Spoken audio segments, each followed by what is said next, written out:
I think we need to get going because we are already running late. Thanks for Joe and Mike. At least they are on time. So we'll be hearing them how the alumni works in University of Houston. I want to thank all of you people coming here. You know, we say you need to have fire in your belly to help your alma mater. And you alumni, I'm sure that you have it. That's why you are here. Others didn't show up. So you are already halfway through. All we are trying to put it a vehicle together so you can all chip in, help us together, and we all, with our help, I think we will one of these days reach our goals. Okay, you know, we were in the university 62 to 66. Maybe there were very few colleges that time, but that time our department rated in the top 5. And what I understand, they are not in top 100 now. And our goal is to bring them to better level. I mean, when I say higher level means lower number. Not higher number, lower number means like 10th or 15th or even 5th. But I think it has to be in the steps. So that's the goal of this meeting. And we will keep talking about it. And Des and Joe and Mike are here to tell us how alumni is helping. And one thing you might have realized yesterday at Renu Hall's we talk as much sports as much teaching. And one of the things which brought them, or brought us, since I'm a Cougar too, name was to get in the March Madness and get into the Final Four. So go Cougars.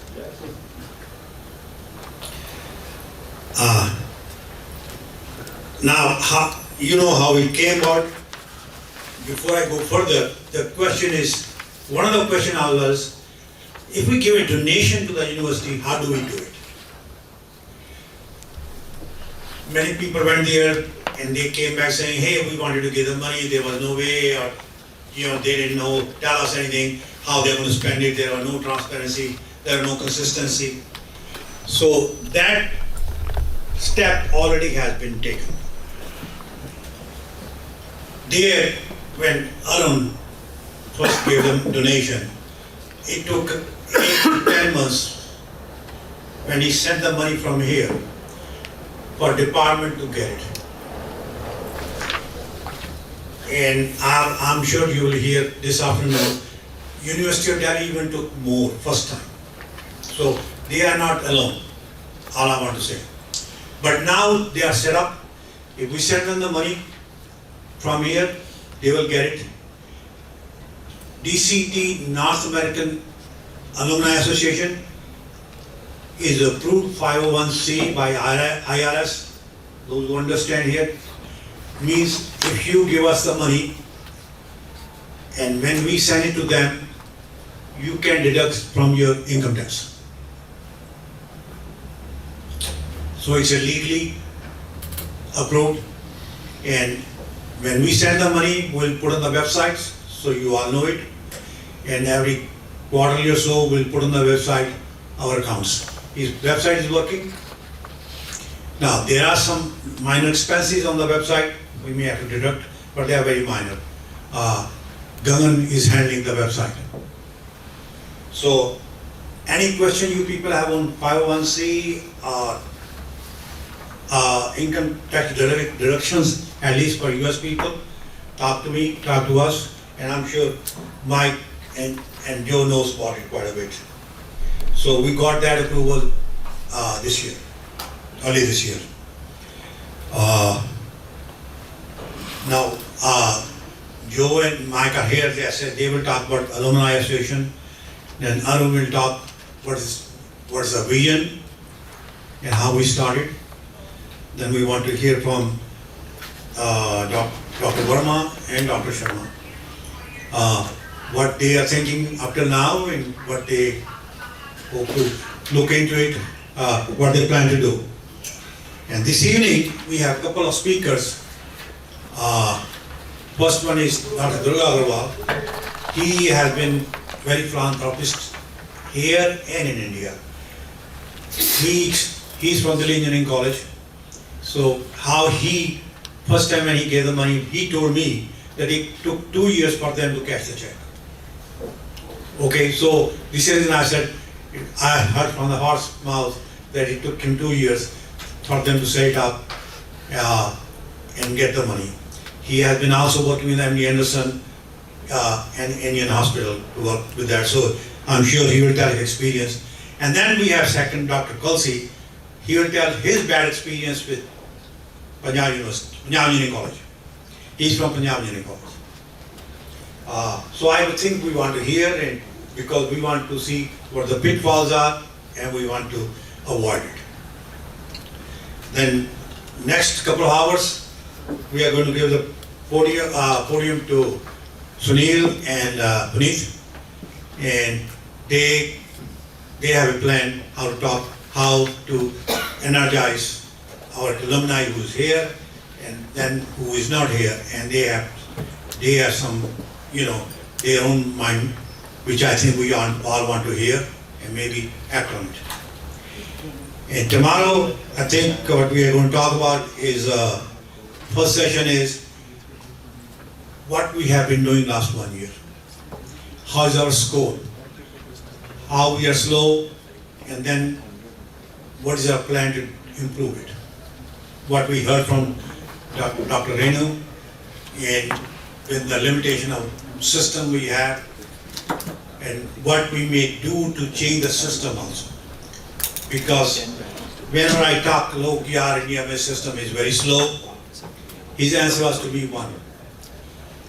Yes, it could be slow, but if we look at DRDO, man, they are the most successful. Or ISRO, they have been able to put the man, well, not man on the moon, but they have been able to go to even Mars. So they are government agencies, they have been successful. So we can emulate that. So it's doable. So we just had to put our act together and come up with a plan how to change the system. And next 2 hours then last one will be discussing how we joint venture with University of Houston, what are the benefits and how we avoid it. Now, we have been talking University of Houston a lot. We could talk to University of Rice too, and I think we will move forward. But, it's one step at a time. With that, I want to call Dr. Arun, and coffee. I ordered a fresh coffee about 10:15 because I thought people were walking, so wait for it. We should be getting fresh coffee.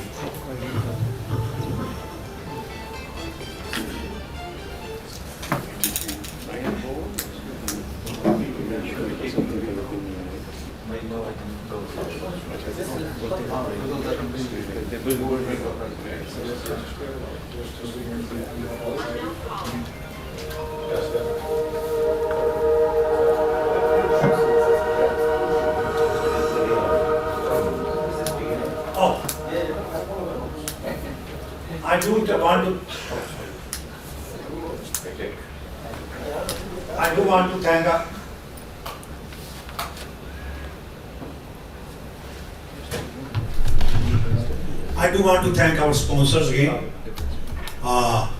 Again, Arun, Alok, who couldn't make it this morning, myself, then with all the names.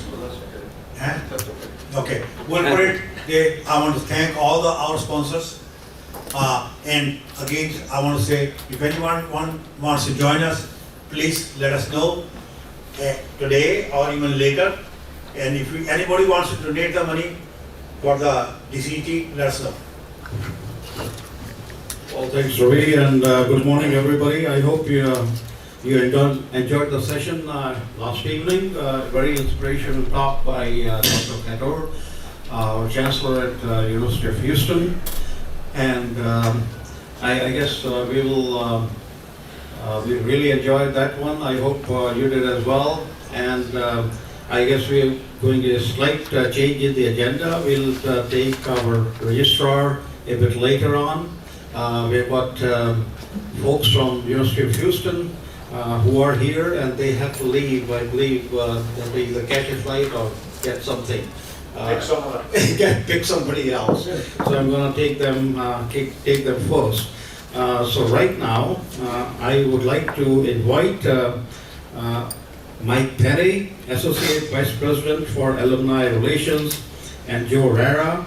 He's the Associate Director of Corporate Relations and Sponsorships. And primarily, I guess both of them are going to tell you how University of Houston tackles the alumni and the corporate sponsorships, because both of those, as you remember from Reynolds' talk yesterday, are very important, and we have been talking about it for also 2 years now. Mike? Thank you. I guess we'll use this microphone. Joe and I are kind of loud in the first place, so we'll use it.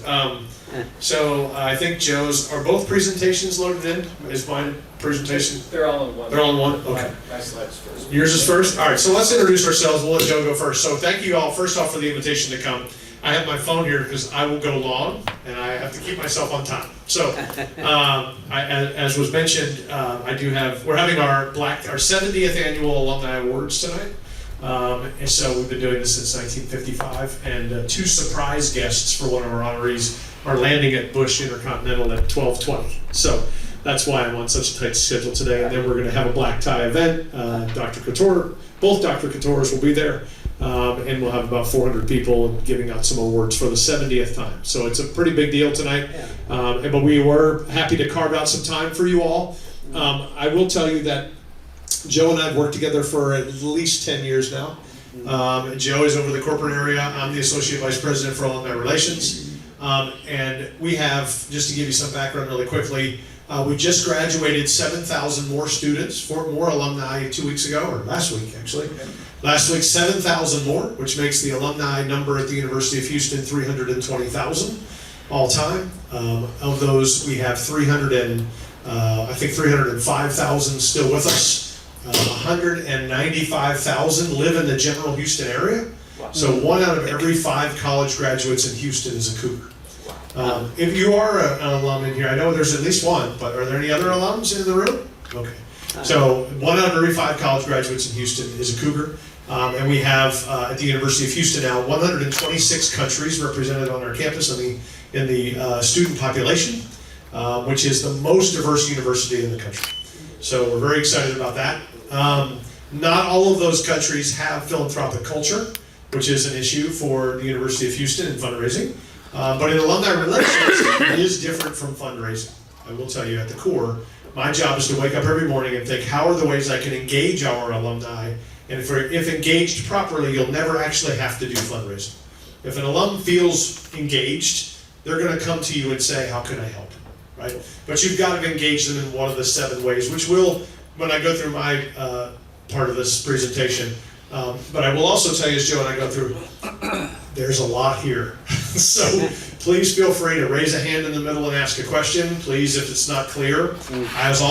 Joe is from the Buffalo area, and I'm from the Philadelphia area. We've been here a long time, but we will talk fast. So try and slow us down. Raise your hand. You are not breaking it up. I am a bit of a, what I call a squirrel person anyway. I'll have a train of thought and I'll squirrel, and I'll go off on that random tangent, so don't worry about asking a question in the middle, okay? So I'll turn it over to Joe, and then I'll jump back in a minute. Thank you, Mike.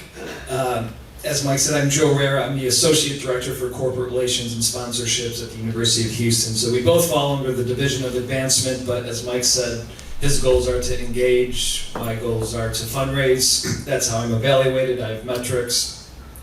And my first 5 years were spent working for Mike, so I've been on both sides of the aisle, so I see how it works. So I'm glad to come today and speak to you a little bit about our department and our division. I'll push the button. On that. Hold technology, push the button. Oh, I think I just got it flipped. I don't think it was on.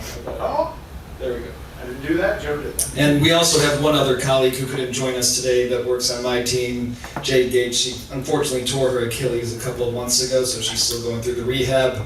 She's coming to the gala tonight, so I told her to rest up for that. We'll get this covered. She can't drive, another issue. So this is just a little overview. I know it may be hard for you guys to see, so I'll... Can I assume that if you can't read it, we're going to share it? You guys will have it. Okay. Yeah.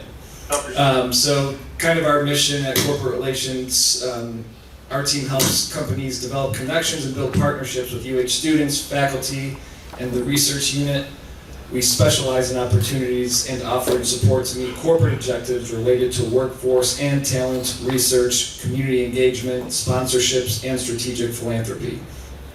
Our goal is to grow the number of strategic and campus-wide partnerships for the university through annual gifts, and annual gifts are often the pathway to larger opportunities. Through annual gifts, we build trust and critical relationships. And what that basically means is we don't want the Cullen College of Engineering and the C.T. Bauer College of Business and the Gerald Hines College of Architecture all going to companies separately. We want them to come to us so we can have one conversation, so the companies aren't coming back to us as the relationship manager and say, why are all these people reaching out to me? Some of our priorities are where we focus on the most. Workforce and talent is always number one with the companies we work with. They're investing in our students because they want to hire our students. They're going to fund the programs, but it's mutually beneficial because they want to get them involved in their company early. We tell them, don't just come to the career fair and talk to them for 2 minutes at the table. Get involved in their programs as freshmen so they become, more experience with your brand and your recognition is up. ConocoPhillips right across the street, they don't need that, but a lot of the other companies we work with, they do. Philanthropy, as Mike said, that's the key to any university. We're getting better at the culture, both on the individual and the corporate level. I was just at University of Houston this morning with ConocoPhillips because they did a 3-year partnership with our STEM Center, so they're the official STEM Center of the University of Houston, and they tied in with athletics. It's a great partnership. I actually have to go back there after this before the gala, so busy day. Research, we also have a division of research that we partner with because not all of those will come through our office, but if they're philanthropic, we need to be involved in that conversation so we can take advantage of things such as TRIP, which I'm misremembering what it stands for, Texas Research Initiative. Basically what it is, we just call it TRIP internally so much I forgot the whole name, but basically what it is the state of Texas up until this upcoming August will match any research opportunity that we get. So we have to know when those come in so we can get the paperwork done and make sure we're receiving those funds. We actually just got an email from our soon-to-be new VP, Russell Dunleavy, last night that since the program started in 2009, it's resulted in $500 million of additional funding for our research. Marketing alliances, so we'll get into it later, but that's kind of where me and Mike partner a little bit more. We have companies that really need to drive business, and as Mike said, a lot of our alumni stay here in Houston, so any Houston area businesses that are on the smaller side and are looking to get more visibility, we can work with them to create a unique sponsorship where we're doing a calendar of events and calendar of communication, and we're already seeing the ROI on that. And then the last part is volunteer engagement. We have tons of boards, advisory boards, board of visitors, the UHA Alumni Foundation Board. We want the key players of these companies to be involved for multiple reasons. We want them to see what we're doing, and then at the same time, when it comes time to make an ask, we have an advocate at a high level at that company. And we'll switch it back to Mike for alumni relations. Okay, I'll probably use my slide as a guide. So let me just tell you that. So in hearing what you're trying to do with your alumni base, I think there's 4 things that we focus on all the time. Obviously, alumni relations, all this is fancy word for we're trying to engage every single person. It's not going to happen. It's just not, right? Because you have different grades of student. What was their experience? Did they live on campus? Did they live off campus? Did they stay 2 years? Did they stay 4 years? Did you have a question? Yeah, I do. Fire away. Just this is maybe off tangent a little bit. There's a process part and there's a people part. A lot of those engagement happens one-on-one over dinners, over beers, over beverages. How do you balance that like mass engagement with one-on-one? Yes, so it's a perfect question. So your question is going to segment me right into my next point. Perfect. Okay. Great timing. It's like we set it up. Yeah, So we talked about it. there's four ways. There's basically four buckets that I like to call that we put our alumni in how we engage them. Okay, volunteer, communications, experiential, and philanthropy. Okay, you want your alumni in all four of those buckets. Ultimately, you're not going to get your alum in the philanthropy bucket unless they're participating in the other three buckets first. Right. So let's just take communications. We have monthly newsletters that go out. We have quarterly magazines that go out. Those are what I like to call storytelling opportunities. Who are your alums? What are they achieving? How often are they achieving them? Are they local? Get some quotes, maybe do some, in this world of video that we're in, huge piece, right? The communications piece by itself, although it's one of the four pillars, by itself in communications, you have print, you have social, you have web. What does your web look like? You have email, you have, and by email I mean incoming and outgoing, right? You can send all the outgoing emails you want. How many incoming emails are you getting back, right? So I'll give you an example. The open rate of an email at the University of Houston on an OK email is about 11%. Okay, if we do one about homecoming or we do one about the event we're having tonight, that number will go up to 35%. If we send out an email about the Final Four that was mentioned earlier in basketball, that number goes up to 65%. If I put on there we're giving away cash, it would go up to 80%, right? So mostly it's in this 11% in that space, okay? So then you have to combine, okay, who are the people that are responding to us in email? And then what are we doing on social media? Okay, I'll give you an example. We had, in the social media space, a 178% increase on our social media websites during the basketball tournament, okay? And I don't know if Dr. Couture mentioned it last night, during the basketball tournament, we had a 19% increase in admission requests, which is incredible in 1 month. So by example, someone mentioned Rice University before. I actually worked at Rice University for 13 years. And in 2003, Rice University won the national championship in baseball.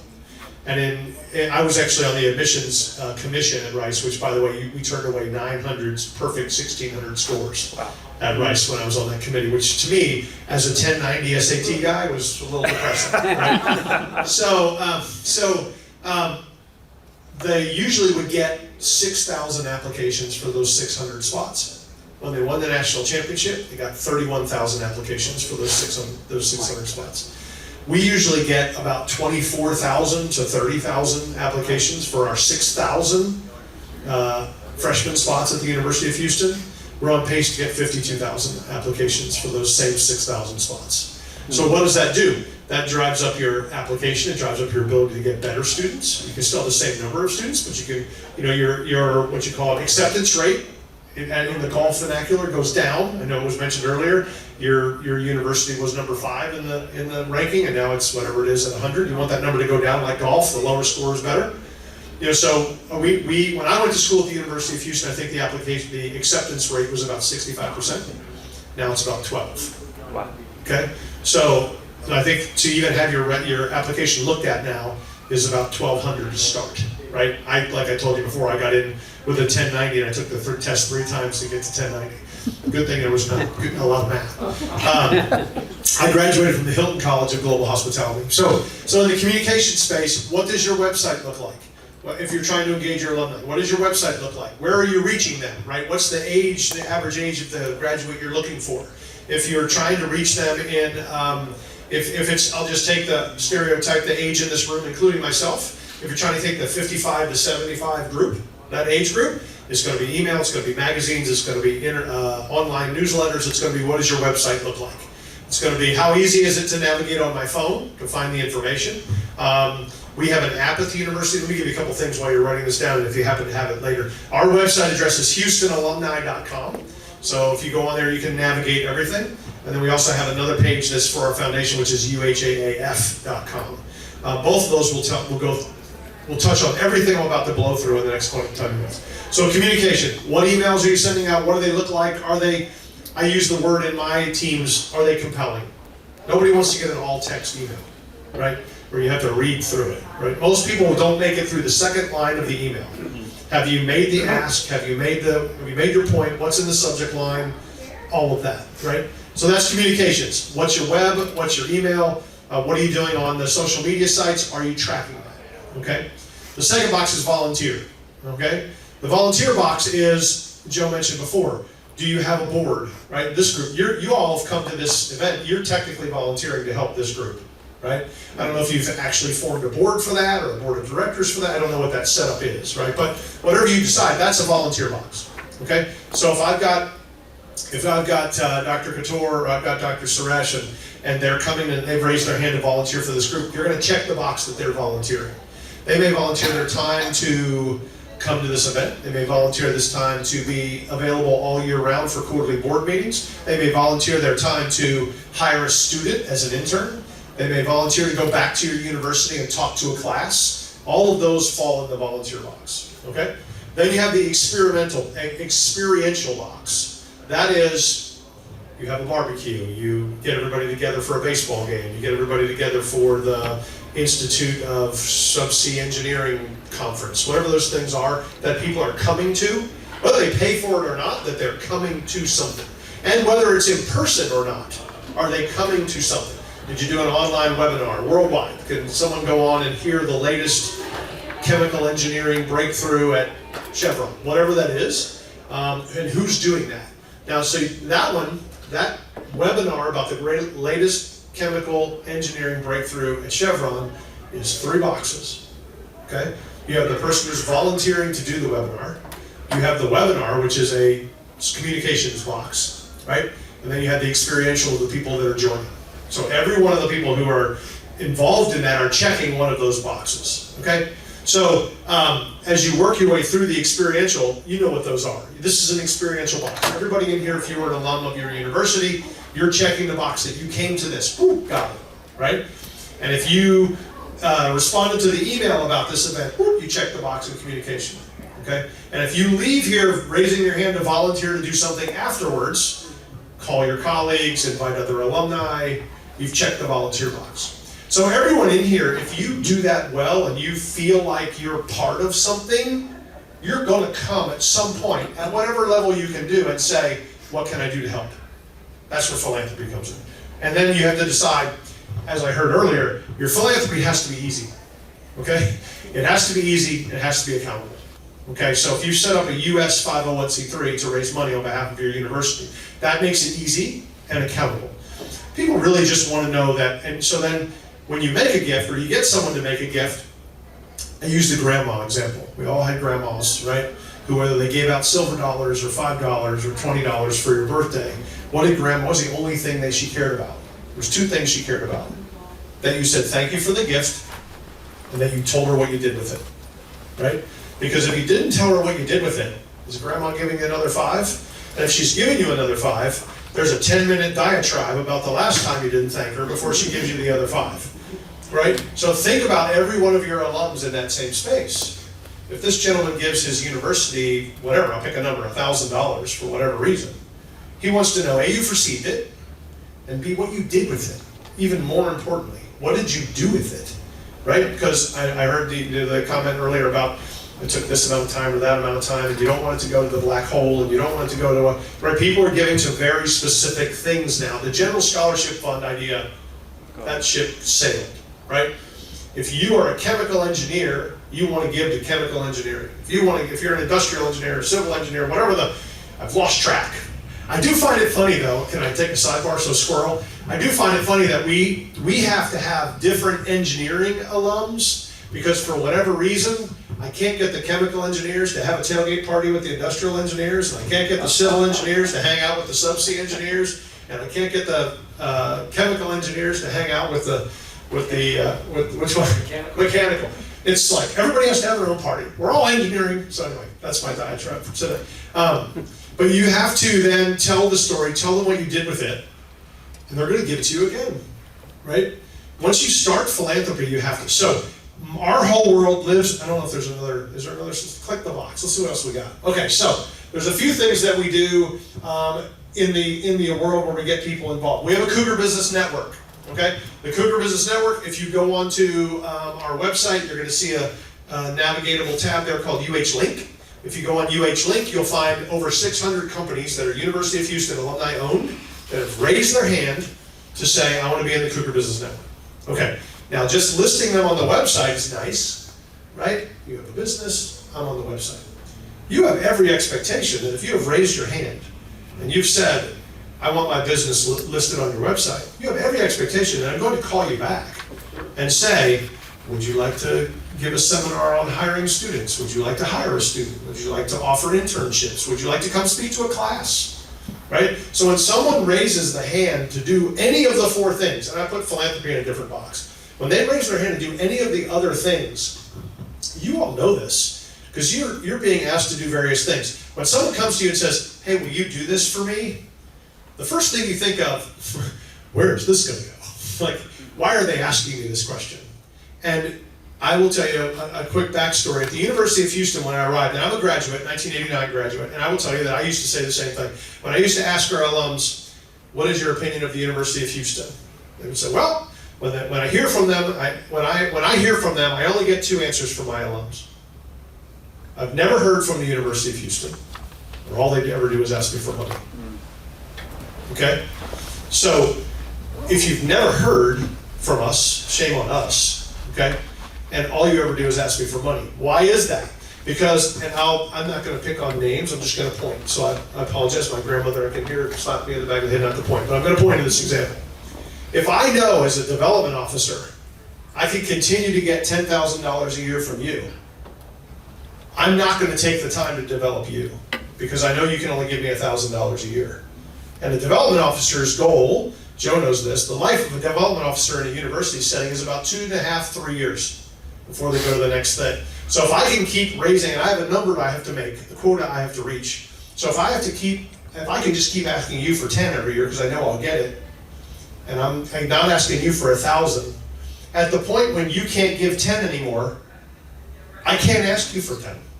I've never developed you because I've never asked you for the 1. I've never asked you for the 100 or the 50, okay? So that's I never hear from the University of Houston, or all they ever do is ask me for money, okay? Because if they think you got a fish on the hook and you keep asking the same fish, right, you're gonna pull those fish out of the pond, and sooner or later, we're not stocking the pond, okay? Your alums are the same way, and not just in philanthropy, in events, right? What's the cost of your event? What are you asking people to do when they come? Is it complimentary? Are you just asking them to come to an event that someone sponsors? I'll just pick a barbecue for fun because we're in Texas, right? You're asking them to come to a barbecue for engineering week at the University of Houston. There's a big barbecue outside. Are you asking everybody to pay, right? I give an example. I taught a marketing class at Rice University, and I used to walk in there and I go, I have something in my pocket that I guarantee you is worth $25. Will you buy it? What's the answer? Yes? Will you buy it? I guarantee you it's worth $25. Will you buy it?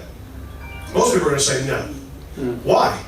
You've never seen it. You don't know what it is. You don't know if you want it. You don't know what it's about. But if I pulled it out, it was a $25 gift card. Okay? Your alum's engagement is the same thing, right?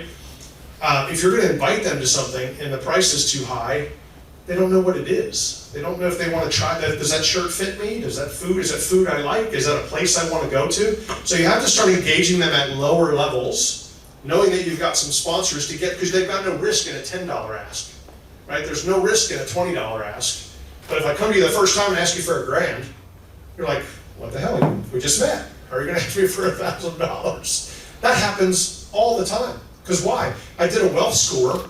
These gentlemen here, I did a wealth score. I didn't do it. I'm making this up. I did a wealth score, and each one of them can give us $25,000 to your university. We've never talked to them. So the first time I ask them, I can't ask them for $25,000. We've never had a conversation, right? So what do I have to do? I've got to get them involved in the newsletter space. I've got to ask them to talk to a class. I've got to ask them their opinion. I've got to do a story on them in the magazine so they feel a part of something. Philanthropy is a part. You have to feel a part of something before you make a gift, right? So the lowest common denominator of everybody in this room is you went to the same school, right? Is that right? Is that the kind of, okay? So everybody here went to the same place. So you have that. Yep. All right. And then what's the next common denominator? Maybe you all shared a favorite professor. Yep. Maybe, right? Maybe you all shared a favorite, I'm just picking things, lake on campus that you used to hang out and study. Maybe you shared a favorite dorm. Maybe you shared, whatever that is, you work your way up and use those shared experiences. That's what we do at the University of Houston, right? Cougar 100, what's the shared experience? Everyone on the Cougar 100 list is when we, worldwide, we rank the fastest growing University of Houston alumni-owned businesses in the world. And we have a luncheon, 700 people come, we give out little trophies, costs us $50,000, we bring in $50,000 worth of revenue, it's completely break even, but what have I done? I've engaged 150 companies that feel thanked by feel recognized by the University of Houston, right? And so I think, what was the other two? So this is corporate relations and connectivity.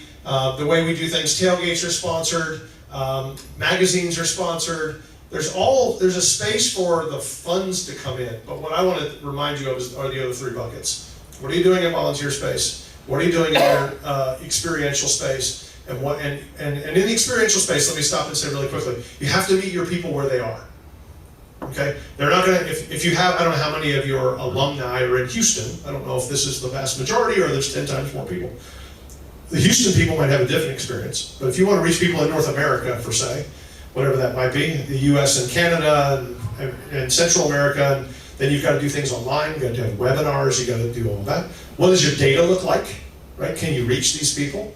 And then it's the old theory of, if you're going to volunteer and help me, all I really need you to do, the next time we do this, every person in this room, and it can't be daunting, I can't say, the next time we meet, we want to have 500 of us here. That's daunting, it's not going to happen, okay? So, and people will give up on that as a volunteer. It's like, I have no, right? If the three of us were running the volunteer fundraising for the Houston Livestock Show and Rodeo, and there's just three of us, and we said, we've got to raise $27 million for charity this year, the three of us. Is that going to happen? It's not going to happen. How many volunteers does the rodeo have?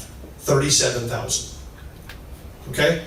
I'm on the volunteer committee. The wine committee, which I'm on, I'm just giving you examples so you can start to put this in context of your group. The wine committee at the rodeo has to raise and is expected to raise $8 million for charity.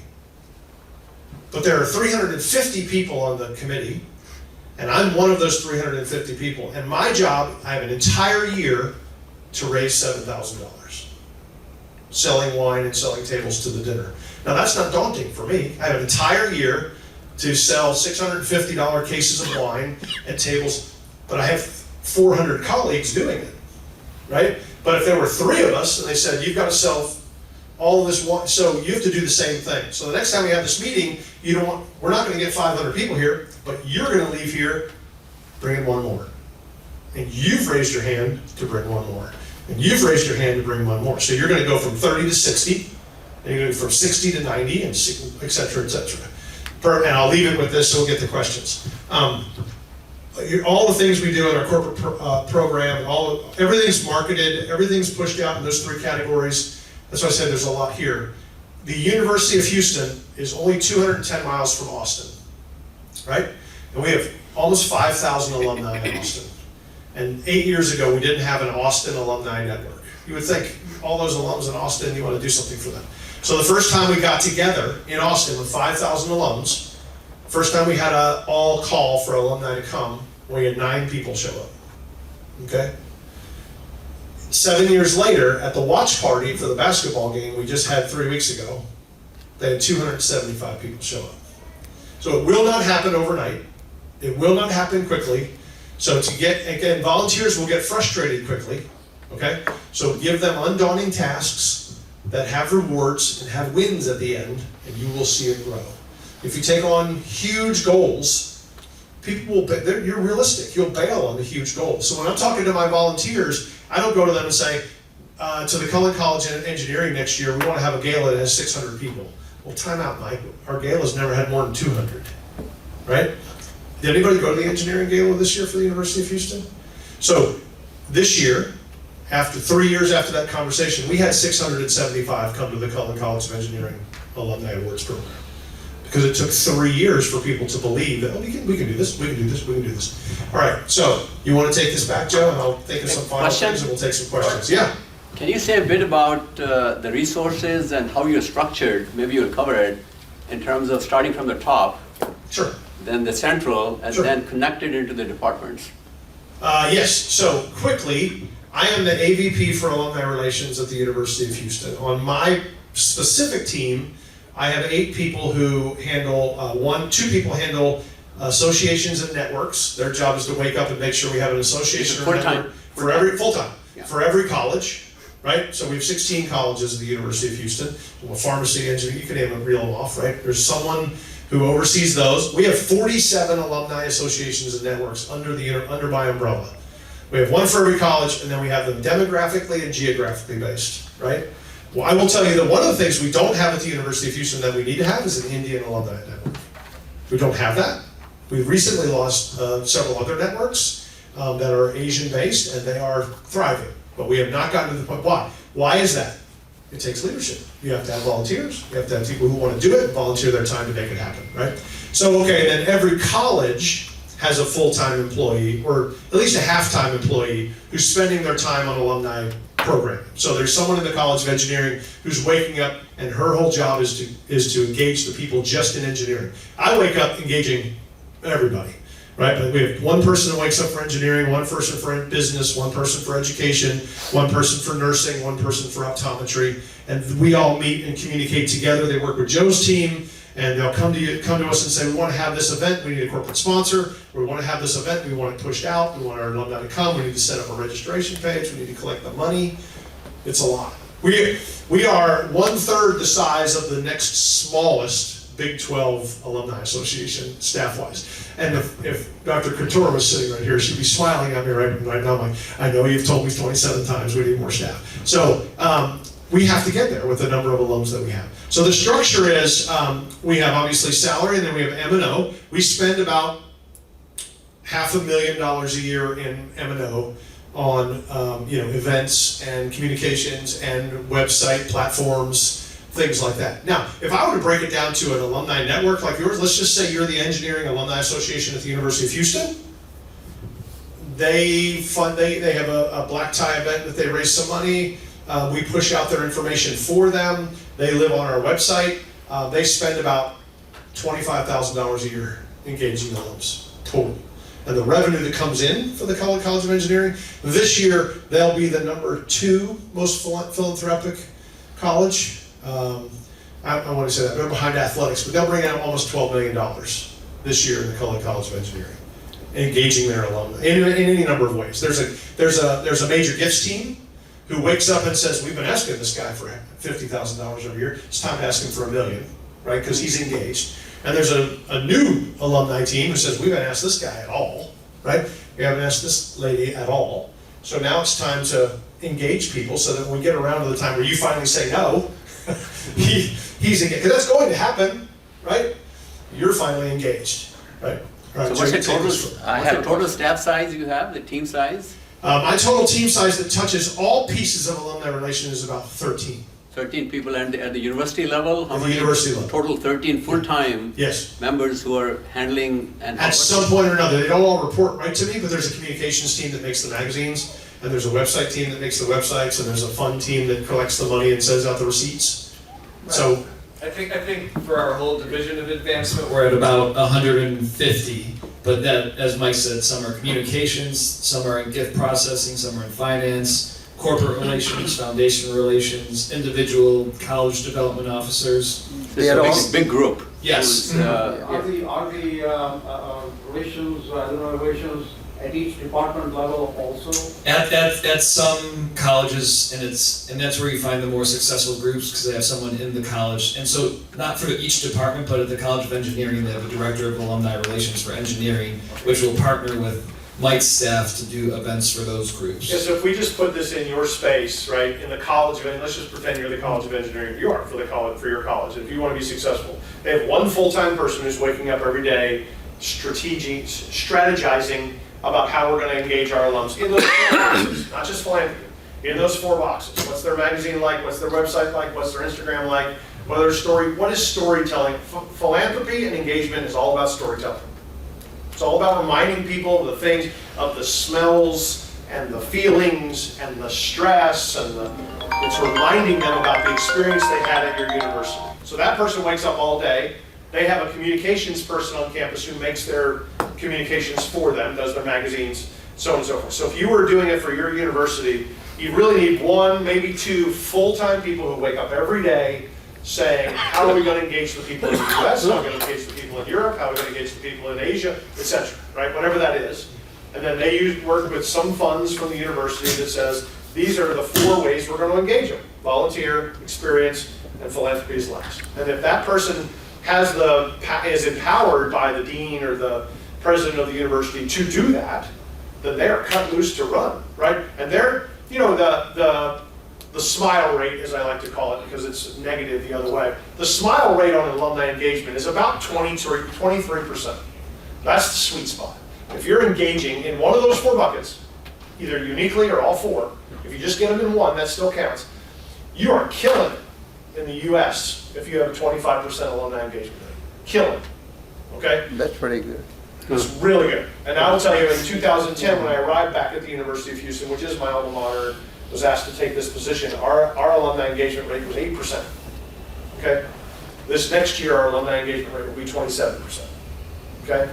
But we're on the ceiling, right? I'm reminding we're new. Don't get crazy. It's not, you know, we're doing this, we're in the sweet spot. Look at us. I mean, we've been, knock on wood, scandalous to this point, right?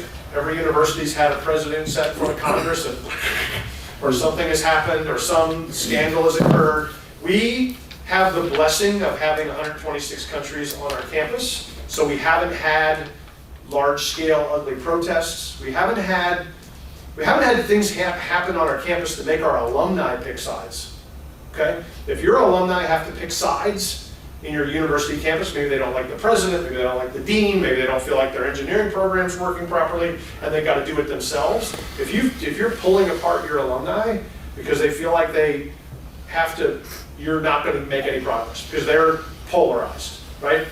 University alumni relations should be about, I remember that smell, I remember that room, I remember that class. It's a good place. It should be a good place for you. And if you don't agree with what they're doing, that's fine, but you can't politicize. You can't just, it can't be the only reason they're connected, right? They have to have another reason that they're connected. So if I was building it at your university alumni association, you have one full-time person, somebody who does communications for you, pay attention to the website, pay attention to your social media.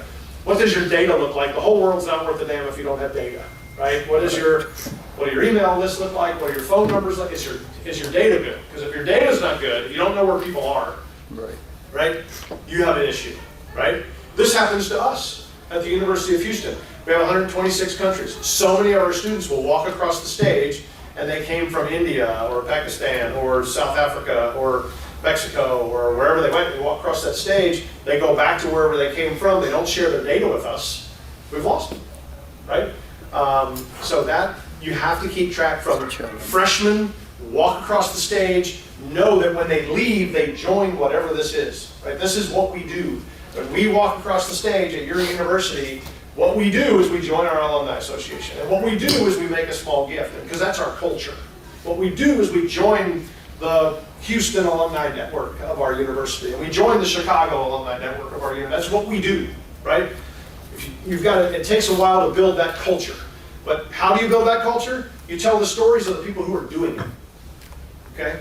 Tell the stories of the people in this room that are doing it, they're coming, and they care about, from whatever the number of miles is. I know it's a 15-hour flight. Whatever the number of miles it is between your university and here, tell the stories of the people, because people want to, the world is a filtered comparison shopping world at the moment, right? If they see successful business person A, and there's a story out there, 2 things are going to happen. They're going to say, oh, I'm really proud of him, that's really great. And the other thing is, I'm doing more than him. I need to tell my university about what I'm doing. I'm respectfully, I'm more important. I've got a bigger company, I'm employing more people, right? But they don't know my story. Well, they may not even know where you are, right? So the stories you put out will trigger people calling in, saying, I saw you did a story last week about that chemical engineer at Chevron in Houston. Did you know this Dr. such and such who works for ConocoPhillips over here also graduated from our university, and your university's going to say, had no idea because we lost track of it. Give us our information. And now you're connecting the dots. You're going to find people that will call you when you put out the information. They're going to say, that's great, I'm glad to hear about you. Don't forget about such and such who we went to school with who just XYZ, right? And then you're expanding your network.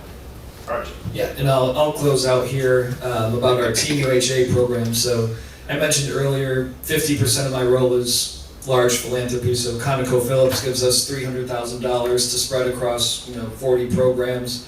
Phillips 66, $200,000. PNC Bank gave us a $500,000 gift for the College of Business. So that's part of my job, and then the other part is working with our Cougar business, and that's more engagement. So we talk about philanthropy versus engagement. We had 8 companies in our Cougar 100 this year that graduated from the College of Architecture, the Gerald Hines College of Architecture, sorry, get the naming right. I approached them about if they want to get involved on low-level sponsorships with the Alumni Association.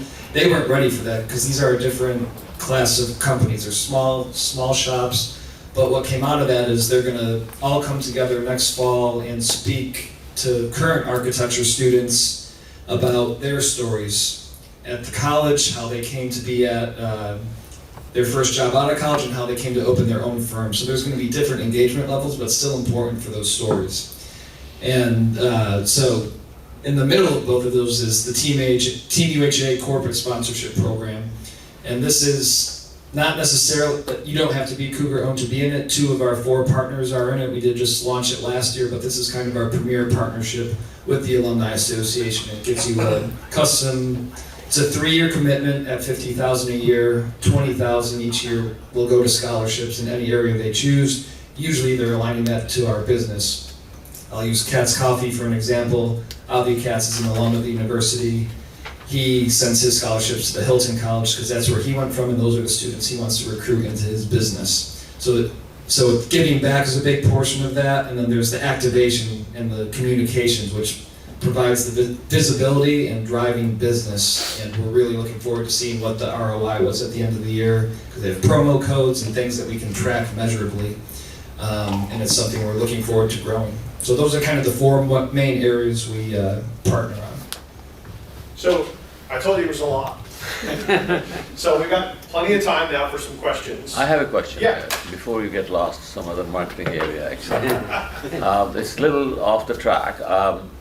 Do you have tax implication treaty with Canada? Do you get donations from Canada? You have tax deductibility of donations in the United States. But I don't know whether there is a similar thing from Canada, and that's my question. I believe we do. Yeah, But in today's world, it could have changed yesterday. So Well, you have a new president. I mean, you have a new president. He will say it you could change can in 20 minutes, and it'll change. I'm just joking. I think the way, at least in my experience on the philanthropy side, that it's been worked around, because we work with companies that are, their mothership is in Europe, but they have an American headquarters, so usually it comes from the spots in America where they're located. But to answer your question, something from Canada, I have not had personal experience. No, this is understandable. You Individual- have a corporate office here, so Okay. tax does not follow that. If somebody is giving, I'm saying, a private donation or a corporate donation, it be small or a large chunk of money, but there are lots of small Yeah. donors there. Yeah. And I tried to get that tax things. I was told that there might be a treaty between Canada and USA, that if there is somebody in USA making a donation and it's tax deductible, similar thing would happen in Canada. I believe that's correct. We can check on it for you. And If that would be a big thing, Yeah, because sure. we can But I bring. believe that is correct. I believe we, the Canadian, because I'm thinking of one particular couple who makes large gifts to the College of Engineering, and I believe they get tax implications in Canada for that gift.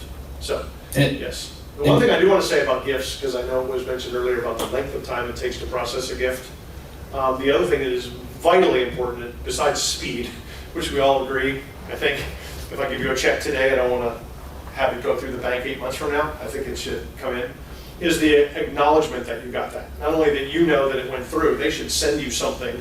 There should be an immediate trigger. It could be the basic, thank you for making a gift to the group, and here's the amount it was, followed by a nice letter by the president. But there should be an immediate trigger that we know we got your money, right? And then as it relates to 501c3 status, it's really important because at the end of the year, especially in the US, people are making gifts all the way across, and then you're receiving across all giving opportunities, that your receiving is on time and efficient as it relates to tax season, so that they're not chasing you. No one should have to chase you if they made a gift to you for the receipt they made to you. That should just not happen. That's just bad business. You should get a receipt. It's the Amazon experience, okay? You should have the Amazon experience making a gift to your university. If I just click, I put it in my cart, I'm gonna make a gift to the engineering school at my university. It may not be the most beautiful thing that I see, but when I click pay, something comes to me immediately saying that university got the money. It's not gonna be the most beautiful thing. And somebody at your university should then say, okay, I just got this money, I'm gonna write an actual letter or a note to that person, or even an email that's more personal, because they know they're just getting that piece of paper. But at least having that piece of paper, wildly important. I mean, if you don't trust who you're giving the money to, that it's A, not being used for what you want it to be used for, B, you don't even know if they got it, right? You're not giving it again. You're just not. And if you create that culture, it will be very difficult to get people to not only give, but to participate. You have to, universities do a great job in the front end, get you to do something, and generally a very poor job in thanking you for coming to the thing we just did, and thanking you for participating in the thing we just did. We get so busy, right, that we're gonna do the gala tonight, and 350 people are gonna come, and I'm going on a cruise tomorrow because my mother's turning 80 and I'm taking her on a cruise, so I'm ready for tomorrow to get here. Oh, I think I am. I'm not sure. I'm taking my 80-year-old mother on a cruise. I'm not sure. I think I'm ready, but we'll see. My Italian 80-year-old mother from New Jersey, I'm taking on a cruise out of Miami. So this could be, I may not come back. We'll see. But anyway, but Sunday morning, the people who paid $500 a seat to come to our gala should get something, which is in our system, saying thank you so much for coming last night. We really appreciate it. Universities do that poorly. Divisions do that poorly. Colleges do that poorly. Yes? Why not put the name of the contact person and the contact information at the alumni website as who is receiving the money and who is going to acknowledge and give the details of what's going to happen with a follow-up note in 6 months or a year? Well, that's what will happen inside. So if we get a gift, we have a gift or a corporate sponsorship, there's an immediate process. Someone asked a process question before. There's an immediate process in place. Mike's going to ask, he's going to have a conversation, we're going to have lunch. That lunch goes in the system. I get hit by a bus tomorrow. Joe knows in the system that we had lunch yesterday. Okay? So I'm not here anymore, but he knows we had lunch yesterday. Okay? Then the next time is Mike puts a contact report that says, what was that substantive conversation about? Then when you finally get around to making that gift goes in and triggers like 3 different areas. You get an automatic Amazon experience receipt. You get a letter from probably the dean or someone, depending on and there's actually a process on the size of the gift, of who you get the letter from. Right? If it's a $50 gift, you're getting a thank you from the alumni director. If it's a $1,000 gift, you're getting a thank you from the development officer in the college. If it's a $50,000 gift, the dean's probably coming to your house. Right? But as that goes up, and anything over $1 million, you're getting a letter from the president of the university. So what is that process that's in place, or even the board regents chair? What is that process that's in place about those gifts, and are you receiving people properly, and are you following up? And it's all in the system so that when those alumni or when those development officers change, you don't suddenly have a new person who's calling you, knows nothing about you. There's no information, and we're starting over, right? And when people have to start over, because what? Your university is a common to you, and you want the person who's talking to you about your university to remain common, right? You don't want to start with a new person and say, this is my name and I went to school, and every 3 years you do the same thing. That gets frustrating as well. Yes? Which technology system do you use to do the CRM? We're using Blackbaud. We're using a Blackbaud, which is Black, B-A-U-D, CRM. But there are others. There's Advanced, there's Salesforce. There's a few you can use that are good. And Blackbaud, you know, we could argue whether it was the best one or not. For what we wanted to do, it was the best. I am in the business of trying to make sure every alum is engaged, and the other system that we had didn't allow for depth of profile, right? Name, address, graduation year. I wanted depth. Were they in a student organization? Did they live in the dorms? Do we have a video on file? There's some depth of content, so that when I'm not here and I've talked to this gentleman forever, and the next person comes in, they want to pull up your file and see all of that, so that they don't have to start from scratch. And Blackbaud provides that, and further into it, I'll use ConocoPhillips again as an example. Each year when I work with them in the new fiscal year, you start a plan with ConocoPhillips, and like Mike said, you had lunch with him on this day, you talked about what programs they should fund this year. This day they all came out to campus for a campus visit to visit those programs. And as Mike said, for the continuity, so for the next person in that role, they can look at the plans each year, how they evolved, how they changed, where they can grow. And the same for individuals. The individuals have plans as well. The same, I would say this too here, and we'll get your question real quick, but I have this fleeting thought, right? I would say the same thing about this organization that you're creating here. We have some faces, right? But you need multiple faces. Multiple faces in different spaces, that someone hears from this group about communications from this person. Someone hears about philanthropy from this person, but this person's the president. They're the face, but there's some continuity that when you change the president, you don't have to listen to a different voice and a new voice. That the institution has a voice. The institution has a tenor to it. The institution has the way they do business, and regardless of who the tip of the spear is, you feel welcome in that space at all times. Not, I just went to that organization because when he was president, it was great, we loved him, and now the next guy's president, he's not so great, and now you're out. You want that, you want to be a part, people don't want to be a part of the president of your institution's alumni network. They want to be a part of your university, okay?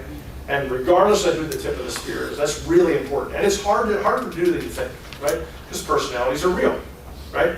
But you got to be sure that whoever's the tip of that spear is delivering the message in a way that it's all welcoming and not just their own. Every president's going to have their own agenda. And I'm not picking on whoever the president is at the moment. Who's the president at the moment of this group? Is there one? Did you volunteer or were you voluntold? That's another one. That's another one of mine. You have two. We have a new group that formed out in Katy, and I went to my friend Rob Crespo, and I had lunch with him. And he said, "Mike, are you asking me to volunteer to be the president of the Katy network, or are you volunteering me that I am?" I said, "Well, which would you like it to be?" I said, "Volunteering." So, the other question. Either way, I accepted yours. Either way, you're accepted. It sounds like you might have somewhere in the middle. Did you have another question? Yeah, I want to hear if you have had success with targeted campaigns. For example, actually, North Texas Giving Day is where they raise a lot of money, and you talked about the engagement rate, or things like campaigns that campuses run over by. Maybe talk a little bit, share with the audience if you can. Yeah, so Joe can jump in here too, because there's a corporate side of the campaign, but we, in 2012, I'll work on Here We Go. So 2012, we launched the Here We Go campaign to raise $1 billion for the University of Houston, which doesn't seem like a lot of money, but for the University of Houston, it's a staggering amount, okay? USC will raise $20 billion in their campaign, and all these other, Harvard, whoever else they're raising. For us, we hadn't had a capital campaign in 25 years, okay? So I used the fishing analogy. If you don't ask alumni for donations for 25 years, those fish get pretty big in the pond, right? They've gotten pretty big. The problem is you've never been fishing, okay? So the fish are running away from the worm. They're like, well, I have suddenly this worm in front of me. They haven't talked to me in 25 years. So you have to, the campaign has several steps, okay? And the strategies are, I'll give you a perfect example. We walked 7,000 more students across the stage last week. That makes 98,000 alumni at the University of Houston under the age of 35. Okay? Out of our 300,000 alumni, 98,000 are under the age of 35. Your campaign strategy for those students is completely different than the campaign strategy you have for larger fish that might be swimming. Those are minnows. Those 98,000, they're minnows, they're eating, they're not fat, they're paying their apartment rent. They're trying to figure it out, right? They're not the fish you're going after. You've got to let them grow, but you have to feed them. You have to feed them a magazine. You have to feed them an app. You have to feed them a Young Alumni Happy Hour. You have to feed them story about what they're doing at the Feed 'em Awards program that costs you a few dollars, but you've got to feed them, right? The big fish you haven't talked to in a while, so what's your strategy? I got my minnows, middle size, I got my swordfish that we're gonna stuff and hang on the wall, right? We've all seen that. Who are those fish? That's the $25 million gift for the School of Medicine, the $25 million gift for the arena, the $50 million, sorry, Mr. Fatita, $50 million gift for the School of Medicine, $25 million. So you strategize in campaign, okay? Giving days tend to be at the smaller minnow space, okay? It's a chance for the younger person to feel really good about their $100, right? And it's a multiple game. I'm gonna try and get 7,000 people to give us $100, okay? We all know you've got a big fish over here that you can raise $1 million and wipe out those 7,000 people that gave you $100, right? Do it really quickly. This is to the example I was given before. I'm feeding these minnows. I'm getting them in the philanthropy and the culture of giving back. If they don't have a, and most students, I don't know how it is at your university, they arrive on campus and either mom and dad are paying their way or they're on scholarship and they paid for nothing, right? I'm eating for free, I got t-shirts for free, I'm going to the game for free. They suddenly become a first-year graduate and like, what the heck?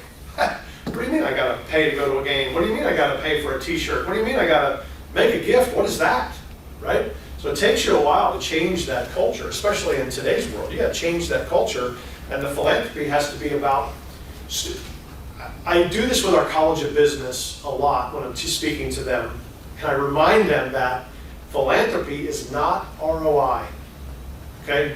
You were drained into your brain as a business major, right? ROI, I'm gonna build this business, I'm gonna invest in this business, what's my return on my investment? University philanthropy is you should not be gauging it on what's your return on your investment. It is a philanthropic gift, okay? You're not gonna get anything back for that gift. Don't expect it, and this particular, the under 35 generation, wants something back for that gift. What are you giving me? If I give you $100, what are you giving me back? That's not philanthropy. That's coming to a barbecue, I'm gonna be barbecuing a t-shirt. That's different.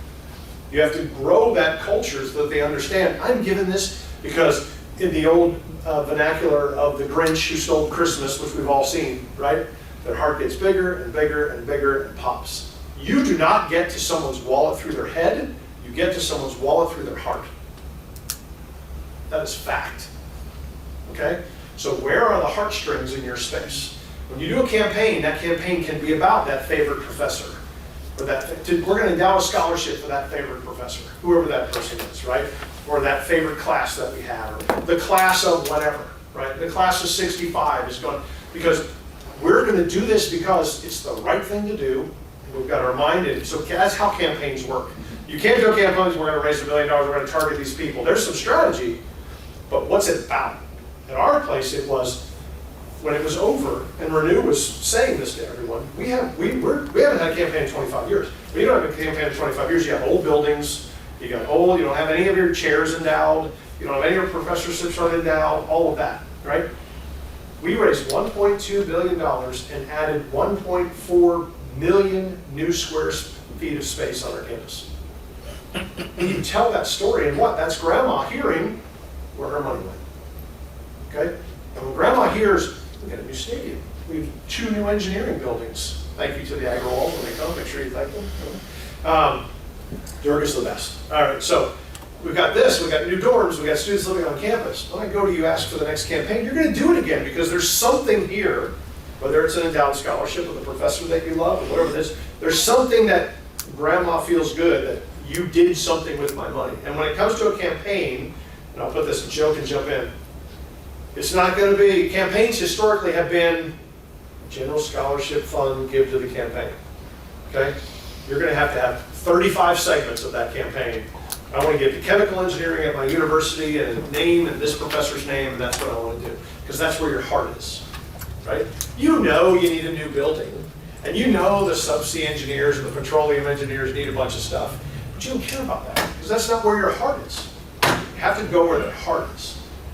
If you had a strategy meeting, you could put those hearts on the screen, right? And then have a campaign around those hearts. You can have some ancillary hearts. You know, on your app you can have, I don't know why they're all different colors. You can have the red heart, and the pink heart, and the yellow heart, but prioritize what those hearts are, because people want to give to something they really care about. And that's what campaigns are about. And there's a campaign inside of a major campaign at the university. There's one inside of every college, and a subset of inside of every college, there's one for every department. And they're having their own campaigns, although it's part of the bigger campaigns. And then on the corporate side, we get involved as well, as we'll challenge our corporate partners, because a lot of our, as Mike said, a lot of our alumni stay in Houston, so they're working all over at these companies that are giving to us. So we'll challenge them to, we'll find a representative that's an alum at the company, and they'll blast it out to all the other alumni, and we'll have like a little contest basically for Giving Day, because as Mike said, while we do look at the total number for Giving Day, what we really want to see is the amount of people that have made a gift, whether it's $10, $100, and how many made their first gift. And Giving Days are all about the minimum. All about it. Yep. How often do you keep in contact with the alumni members, and do you have different approach for different levels of alumni donations? So I'll give you an example. In one of the 4 buckets, in the experiential bucket, between today, which is May 17th, and July 1st, we have 51 events in all the different categories. Engineering, Bauer, Hilton, nursing, there's something all the time. We have something going out. Our social media team will strategically aim a post at someone, at some category all the time. There'll be a post today about the gala, but not about the gala. There'll be a post about the gala about Eliza Paul, who is a civil engineer who's getting an award tonight. And that's aimed at who? That's aimed at the civil engineers. There's a post about the gala tonight about Catherine Center, who is a best-selling novelist, right? That's aimed at who? That's aimed at the graduates of creative writing, right? So there's always kind of a Cindy Lewis, Bauer College, big in athletics. So when you send out those posts, they are targeted for not just to read the story, but they're targeted at that demographic of people, right? So we do something social media-wise 5 times a day, easily. We send out emails to segmented alumni, probably to each segment of alumni at least once a month. And then they get quarterly newsletters and, monthly newsletters and quarterly magazines. So they're getting something all the time. And you also learn what they're interested in, whether it's a corporate side or an individual, so you keep your eye out for events that you can steward them with. But the key is you're not asking them for a gift every 3 months or... And nothing that I send out in alumni relations asks for a gift. It's always asking to do one of those other 3 things. The philanthropy will happen, that's another team. But my team in alumni engagement is to get those minnows fed in those 3 buckets so that somebody can fish in the philanthropy bucket. I have a question. Yeah. Imagine you are a government employee. I don't want to do that. I am a government employee. Yeah, I mean, Okay. but in Indian space, Okay. the professors and chairmen, the registrars are basically hardcore government employees. Okay. And the biggest challenge is to, kind of function in that environment where there's a lot of red tapeism. And those are the challenges, I guess, I don't want to speak for you, to be successful in attracting funds from the alumni. So how do you kind of, give them a kind of advice in which they can attract corporate funds or alumni, being phenomenal? So we had this issue when Renew arrived at the University of Houston in 2008, and I got here back here again in 2010. Universities are a government bureaucracy, right? Tenure is a, whatever one letter word that is, right? And you have people who are dug in, and this is the way they want to do it. You have to go all the way back and start to convince them, A, why it's a good idea to operate in a more corporate structure and not a bureaucratic government structure, because that's the way corporations want to work, especially in Joe's space. Corporations want to work the way corporations work. And then second off, you have to remind them what's in it for them. Right? You have to remind them how are they going to be successful if we change this a little bit? How are you going to raise more money, which is going to make your job easier? How are we going to do the thing? What's in it for you? Right? Because it's easier just to say no. I mean, it's like university bureaucracies are sometimes like insurance companies. Their job is to tell you no the first 5 times just because that's the way the process works. We're going to tell you no until you fight me enough that I'll probably say, okay, let's do it. It just is, because people want to do their thing, right? And the other thing that hurts at universities from the advancement side, and I'll let Joe answer here quickly, is that I joke that sometimes universities will wait out the division of advancement, because if you're really pushing this project, they know if I wait you out, you're going to leave in 3 years. And I'm not going to have to do this, right? They don't really, I'm here 15 years, and they're like, if Mike is asking us to do this, he's not going anywhere, so we're not waiting him out. Like, if we want to do this, we need to tell him yes or no, right? So the more turnover you have, the more it hurts your ability. So you got to have some consistent people who are always the face of something, who are not going to allow them to slip out. You got to, you know, this is the same, the president of Rice University, Malcolm Gillis, once told me, the people who are attending our university got an unbelievable world-class education, and we cannot be afraid to remind them of their obligation to pass that on to the next generation. Okay? It is an obligation. You've got an incredible, now, the people who are actually functioning have to understand that too. And that is a culture issue, it's not a process issue. Yeah. Another thing is like, how do you make sure that the money that is directed towards the cause, like, you know, chemical engineering, or in this case, why we are talking here is because we want to increase the ranking of the university. How do we make sure that it is the cause is actually At the University of Houston, it's an appeal code. Okay, at the University of Houston, everything that comes in under this appeal code is going to this place, period. So your university, however they're collecting money, they just need to know, and it could be, you know, Houston 2025. If that's the appeal code, every check that comes in or every gift that comes in that has that appeal code, it's going here. You can't take it and do anything else with it. So there's a restricted gift set up that, okay, if I want to donate towards a certain cause, it's actually tracked and... Correct. Yeah.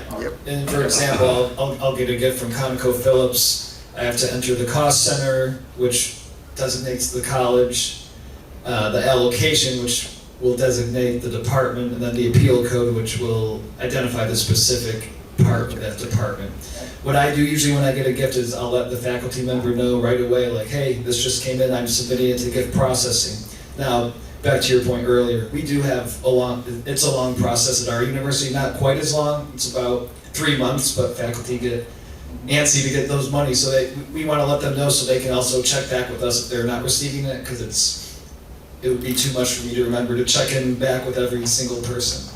Well, the person who made the gift knows that day Yeah. that they're thanked for making that gift. We got it. So how easy is it to create a new appeal code? For example, the cause is unique in this case. Oh, we can appeal it In a day, yeah. In a day? Okay, that's pretty fast because... As long as the right person's in the office. Yeah, I heard some time frames here that gave me the chills. And I'll Earlier, I was tell like, you "Oh." something too, one of our engineering faculty actually built out a very engineering-like flow Oh, chart yeah. of all the different departments from the time I get the check to the time they receive the funds in it. I gave it to Russell, our new VP. I said, we gotta cut some of these steps out. I learned in year 3 that if I wanted a good flow chart, I'd just go to college of engineering and ask somebody. They spit it right out in like 30 hours. Yep. Oh, yeah, I got time for probably 2 more. Yep. Okay. It's a I lot. think if the underlying objective is to improve the ranking of the university, alumni corporate relation is one strategy. Is it like a top 3 in terms of impact in positively impacting the Well, ranking? the metrics are to move up. Yes. Yeah, so what I would ask... Are there other like Right. more? So if you look at the University of Houston, when I came back in 2010, Renew, Dr. respectfully, because I think I'm being recorded, she is happy with me calling her Renew. Dr. Couture said we need to be a tier 1 research institution, and we're not. Okay, and we need to have a Phi Beta Kappa chapter, and we don't. So she worked backwards and said, what are the qualifications to be tier 1? And it appeared that we actually had all of the qualifications siloed on campus, but no one had pulled them together, right? It was actually one of the easiest move-ups to tier 1 that I've seen in a long time, because the things were happening. And tier 1 has 7 categories: national merit, national academy members you have, graduation rate, research dollars, et cetera, et cetera. So you have to work backwards and say, okay, we were number 5, we're now number 100. What are the metrics that they're counting to get us to number 5? And then do we want to focus on one of those or 2 of those? Some of it could be research dollars, some of it could be endowed scholarships, some could be graduation rate. What do you want? What are the things that they're making you number 100 based on? And which one of those can we impact? Right? You may not be able to impact, graduation rates is a long thing. I don't know if it is graduate, but if let's say it is, right? But if it's research dollars, or if it's endowed scholarships, or if it's number of alumni that give back. That is actually one of the U.S. News and World Report metrics for the rankings of the university in the United States, is how the percentage of alumni that give back to the university. Right now, I would argue that philanthropy is not the same as the other three buckets. There's a lot of people that do a lot of engagement that don't make a gift. And are you going to say that it's more important if I had these two and he couldn't make a gift, but he could come and teach a class every semester and give us his expertise? That's invaluable, right? So don't count him as unengaged because he didn't write a check, right? So we've got them to change that a little bit to engagement rate instead of giving rate. So that's good. So I think you got to work backwards from what your qualification needs are and where you're failing. I don't know what those are, but where you feel like you're failing. And again, don't be daunting. Pick one. Got it. Or two. If there's 7, pick one. Yeah, I know he has a question too, Yeah. but I have like one small Okay, go ahead. additional question. I'm watching their planes a little late. Yeah. My plane was 3 hours late Oh, yesterday. sorry. This is 10 minutes. If alumni relations, has not happened for like so many years, you have to do some catch up on data refinement, collection, enrichment, etc. For sure.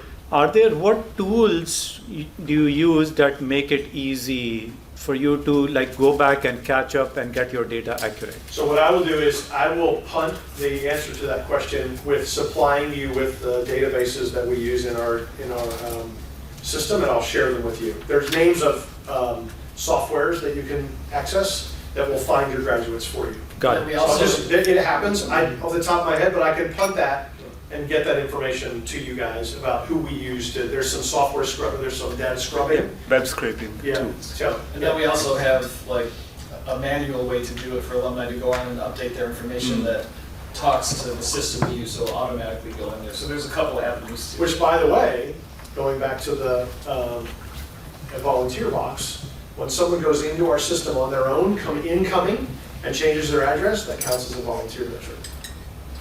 Because they took the time to come to you. Yes? Do you have a system of feedback? Suppose somebody gives a gift for doing some particular job or what? Do you have a system to feedback that this has been done, here is the proof, here is the... Absolutely. So, depending on the size of the gift, right, and what the topic is, they'll either get a report on the project. If they endow a scholarship, every year they're going to get an endowment report about what their scholarship has done and how it has grown every year. Depending on the size of that scholarship, they'll get that report. And then we've been very good at, let's say we're raising it to build a building, right? They're going to be constantly in the communications about the progress of that building at all times. And they'll be able to probably have a link that they can go and check themselves, but we constantly will pay attention to what those things are. And then the other thing is when you do a campaign, to your point earlier, when you do a campaign, don't do 72 things in the campaign, right? If you focus on these 5 big rocks that you're going to have a campaign for, to your question, it's much easier to keep people updated on 5 rocks Right, as it is to 72. that's Right. right. Like for our our campaign right now for the centennial, the university's going to turn 100 in 2027. That's the focus right now, and it's all surrounding the 100th birthday of the university. I have somebody Was there one more? Yeah. So how do you enroll your alumni? Because there are very good number of students graduate in particular year. So all they are in your database, or how do you or there's a formal form that they need to fill up, for example, the Google form, something like that, you collect the data. So what happens is at the University of Houston, when those students walk across the stage, prior to 6 weeks prior to graduation, the student will apply for graduation. When they apply for graduation, those names and that database goes into our database as alumni. And then when they walk across the stage with crisscross, who maybe they didn't make it, they applied but didn't graduate. We just crisscross, right? And then we immediately send them a congratulatory letter because they're going to move, like I told you earlier. They're going to move to another place, and please tell us your new spot. That goes back to the ease of that. So one thing we did, and I'll leave it, is we simplified that. I don't know what your university is doing in communications now, but the University of Houston 4 years ago had 27 apps on campus. 27. There were one for the college, there was one for alumni, there was one for students. We got down to one app. Students and alumni and faculty and staff can all use one app. And that app has, if you log in as an alumni, so as a student, you're logged in, and it tells you how to get a free t-shirt and go to the football game and when the homecoming events are. But the day you graduate, you can log in as an alum, and the tiles change. It says how to join an association, how to find alumni in your area, how to use the software. And if you log in as a faculty staff, it'll come in as how to do faculty awards, how to do all that, how to engage the faculty senate. It's all different. So that part of communication, right, meeting your grads where they are, that's the part of the messages that go out when they graduate. Now, having said that, you're waiting until they walk across the stage. This goes back to a strategic plan of when they arrive on campus. When they're accepted at your university, they get a letter from you saying, congratulations for coming to our university. We look forward to you in whatever number of years you're going to have to graduate. And you send that to them every year so that when they do walk across the stage, all this information is not new. They know this is what we do. We graduate, we join the Alumni Association. Okay? You have to change that culture at whatever age they go to the university in India. Whatever that is, that's your starting point. And they got to get something from you the first day saying, welcome, we look forward to you walking across the stage, and when you do, we're here for you. And you send it to them as a sophomore, and as a junior, and as a senior. By the time they walk across, your percentage of people that are going to jump in that space is so much higher. That's really and going back to what Mike said, Blackbot, the software we currently use, so this year's new graduating class, will capture everything they were involved in as a student. So that helps us in development and in alumni relations to know, what to target them for invitations, what events they're interested in, things like that. So you can always count on Delta to be late. It's perfect. All right, is that good? And you can share our emails with any of you if you have any questions after digesting. I'll continue to offer, especially in a webinar space, if you want to gather people on individual topics, I'm happy to jump on the screen with you and walk you through it. Thank you so much. Yes, thank you. Roy, you want to give our guests gift, please?